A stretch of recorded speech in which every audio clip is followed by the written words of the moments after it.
सबसे पहले एक बयान सुनते हैं जो कि बहुत ही दुखद बयान आया है, जिससे आप सबका भी खून खौलेगा। एक मोहतरमा है, यही है भाई, कौन सा है बयान?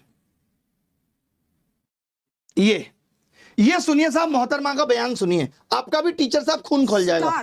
स्टार टीचर, यूट्यूब वाले स्टार टीचर, यूट्यूब वाले स्टार टीचर, जानना ना कौड़ी, कभी ब्लैक बोर्ड लेकर कुछ एक्सप्लेनर बनाते हैं, खाली व्यूज बटोरते हैं, उटपटांग ग्रैब्स लिखते हैं और उसके बाद से अपने आप को इतना महारथी समझने लगते हैं कि कुछ लोग उनको फॉलो करने लगते हैं उनके तमाशे की वजह से, और फिर वो जाकर जहां पर जो आता है वो बोलते हैं और उसके दम पर फिर वो पैसे वसूलते हैं, छात्रों से वसूलते हैं। बिल्कुल तुम्हारी तरह एकदम बात है। ये जो एक्सप्लेनर बनाने वाले यूट्यूबर्स हैं और जो शिक्षक हैं उनमें फर्क है, वो फर्क सबको समझना पड़ेगा।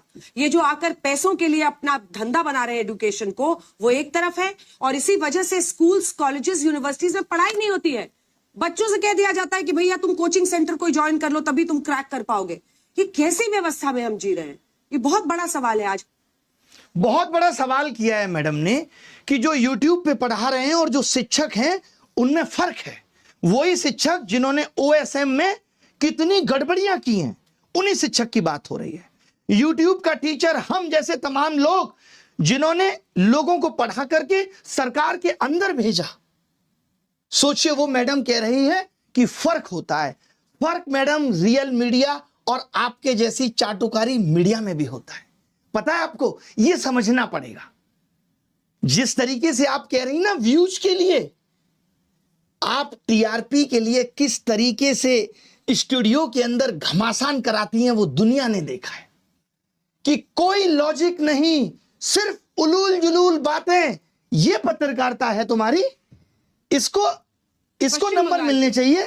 ये पत्रकारिता है लोगों के लिए। ये देखिए, झालमुड़ी सिर्फ एक स्ट्रीट फूड नहीं है, एक इमोशन है। ये इमोशन है झालमुड़ी, ओए होए, एक जज्बात है। गजब पत्रकारिता करती हैं। गलियों की आवाज है, रेलवे नालायक की हलचल है, गंगा किनारे की ठंडी हवा के साथ घुला हुआ स्वाद है, जिसमें सरसों के तेल की तीखी खुशबू, हाय हाय, सरसों की तेल की तीखी खुशबू, चटपटाहट, उसी की सुंदरता है साहब।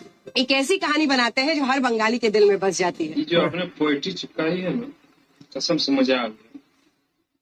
सोचिए कैसे कैसे मीम बन रहे हैं तुम लोगों पे। जहां जाते हो वहां लोग मोदी मीडिया गोदी मीडिया चिल्ला के संबोधित करते हैं। सड़क पे निकलने की औकात नहीं बची है। मालूम है, इस देश के एंकर्स की सड़क पे उतरने की औकात नहीं बची है।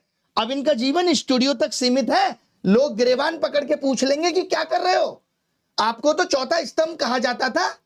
पिछले साल रैंकिंग 153 थी, इस साल 157 है, और वो यूट्यूब के एजुकेटर्स पे सवाल उठा रहे हैं। तुमने क्या किया भाई? कभी प्रधानमंत्री से तुम सवाल पूछ पाए? 56 इंच सीने के सामने तुम्हारा सीना तो आधा इंच का भी नहीं रहा कि पूछ पाओ देश की क्या हालत है, महंगाई पे सवाल कर पाओ।